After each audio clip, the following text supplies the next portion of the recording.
Welcome back to this YouTube channel. So today we are going to discuss about 8086 microprocessor architecture registers. The rest of registers जो बचे हुए हैं इसके they are segment, index and pointer registers. ये दो register आज अपन discuss करेंगे और एक और फ्लैग रजिस्टर बचेगा जो कि अपन नेक्स्ट वीडियो में डिस्कस करेंगे.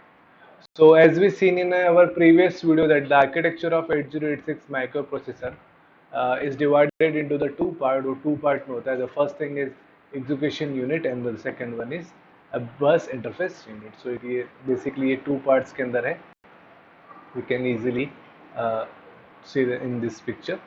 So it contains mainly four types of registers. The thing is general data register, segment register, pointer and index register, and the last one is a flag register. तो ये जो general data registers तो था वो अपन previous video में कर चुके हैं. आज इस वीडियो के अंदर अपन देखेंगे segment register and pointer and index register.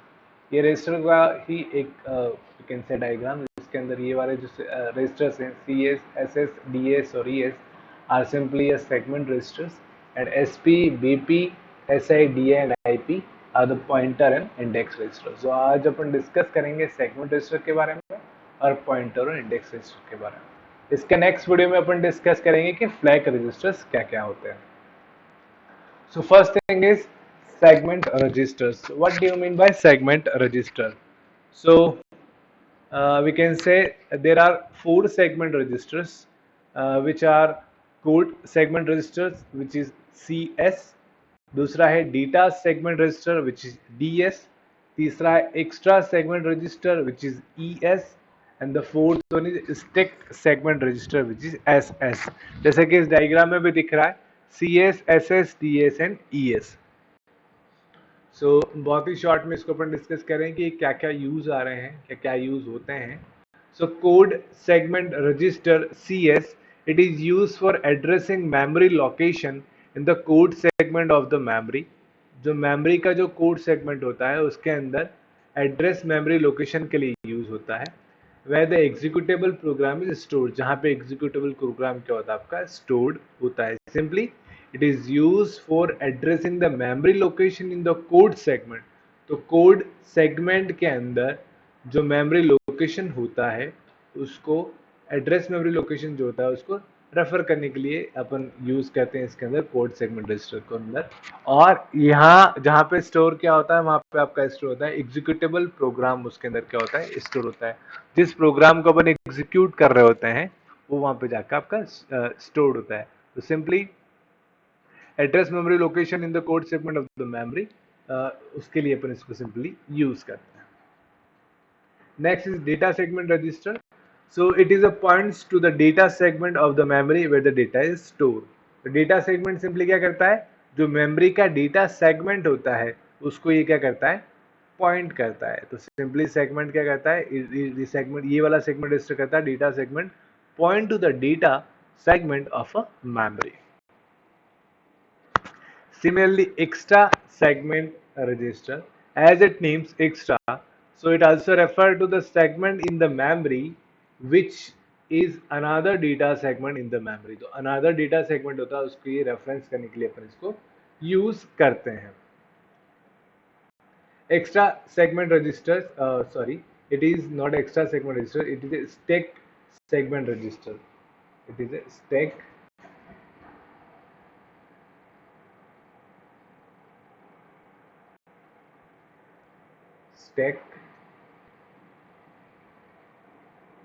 segment register.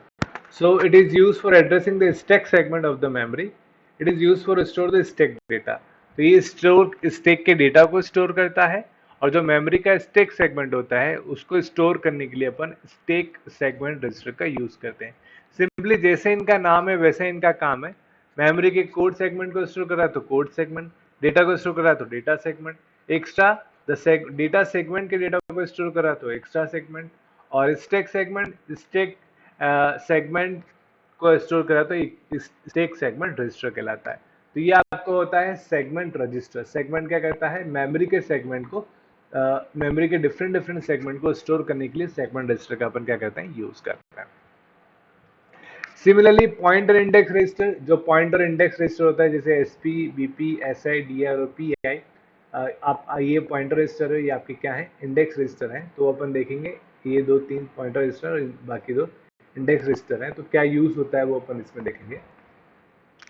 सो जो पॉइंटर इंडेक्स रजिस्टर होते हैं वो क्या क्या होते हैं, उनके नाम और उनके बारे में अपन डिस्कस करते हैं। SP stand for stack pointer, BP stand for base pointer, S is stand for we can say source index, S I sorry ये इंडेक्स है, इंडेक्स रजिस्टर है एस आई।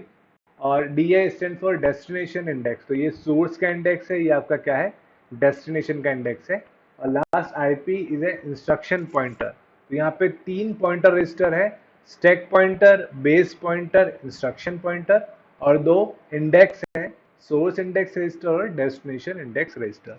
तो इंस्ट्रक्शन पॉइंटर जो होता है store the memory location of the next instruction to be executed, जिससे program counter करता है, कुछ इसी तरह काम करता है ये। आईपी जो होता है तो नेक्स्ट इंस्ट्रक्शन जो होता है वो आपका जो एग्जीक्यूट होने वाला होता है उसका एड्रेस कहाँ किसके पास होता है, किस पॉइंटर के पास होता है, आईपी के पास होता है, इंस्ट्रक्शन पॉइंटर के पास। सो इंस्ट्रक्शन पॉइंटर किस लिए यूज करते हैं और इंडेक्स पॉइंटर किस लिए यूज करते हैं उसका थोड़ा सा डिस्कशन करते हैं। द पॉइंटर रजिस्टर्स और we can say pointer registers contains offset offset within the particular segment. तो पॉइंटर रजिस्टर क्या करते हैं, उस पर्टिकुलर सेगमेंट के अंदर किसी पर्टिकुलर एड्रेस का ऑफसेट क्या करते हैं, ऑब्टेन करते हैं, रखते हैं। द पॉइंटर रजिस्टर बीपी, जो बीपी बेस पॉइंटर था, contain the option with in the data segment. तो जो डेटा सेगमेंट का ऑफसेट होता है या एड्रेस होता है वो किसके पास होता है, आपका बेस पॉइंटर के पास। Similarly, the base pointer register IP contains the offset within the code segment। और IP के पास किसके पास एड्रेस होता है, कोड सेगमेंट का। इसके पास डेटा सेगमेंट का बीपी के पास, और IP के पास किसका ऑफसेट होता है, कोड सेगमेंट का ऑफसेट होता है। तो पॉइंटर रजिस्टर एसपी, एसपी ये आपका जो SP stack pointer contain the offset within the state segment. तो similarly BP contains the data segment pointer offset, IP contains the code segment pointer offset, और SP contain the stack segment pointer offset, we can simply like say. तो ये आपके 3 base pointer basic pointer जो registers थे उसके बारे में बताया अपन ने। Offset it means the base address of that particular data segment और कोड सेगमेंट और स्टेट सेगमेंट वो किसके पास होते हैं, पॉइंटर रजिस्टर के पास। सिमिलरली जो इंडेक्स रजिस्टर होता है, the index register are use as general purpose register as well as for offset storage in case of index, base index and relative base index addressing mode.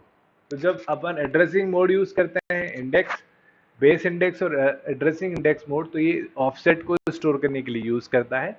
और इसकी ये क्या है, जनरल पर्पस रजिस्टर के रूप में भी इसका जनरली यूज किया जाता है। Similarly the index register SI use for store the offset of the source data in the data segment. तो जो डेटा सेगमेंट होता है सोर्स पे, सोर्स के अंदर जो डेटा सेगमेंट होता है उसके ऑफसेट को क्या करता है, स्टोर करता है। एसआई का मतलब सोर्स इंडेक्स होता है। सिमिलरली DI जो होता है data index store the offset of the destination in the data और एक्स्ट्रा सेगमेंट। तो जो डेस्टिनेशन होता है उसका डेटा या फिर उसके एक्स्ट्रा सेगमेंट का जो रजिस्टर होता है वो किसके पास होता है, डेटा इंडेक्स के बारे में। तो ये 2 इंडेक्स रजिस्टर थे, 3 आपके पॉइंटर रजिस्टर्स थे, और इसी प्रकार इससे पहले अपन ने देखा था सेगमेंट रजिस्टर जो कि 4 प्रकार के सेगमेंट रजिस्टर थे। तो आई होप आपको ये 2 रजिस्टर जो थे, segment register and pointer and index register जो है वो समझ में आए होंगे। नेक्स्ट वीडियो के अंदर अपन डिस्कस करेंगे फ्लैग रजिस्टर। इस वीडियो में आपको कोई भी डाउट हो प्लीज आप उसको कमेंट बॉक्स में मेरे से पूछ सकते हैं। I am very happy to answer your question. Thank you very much.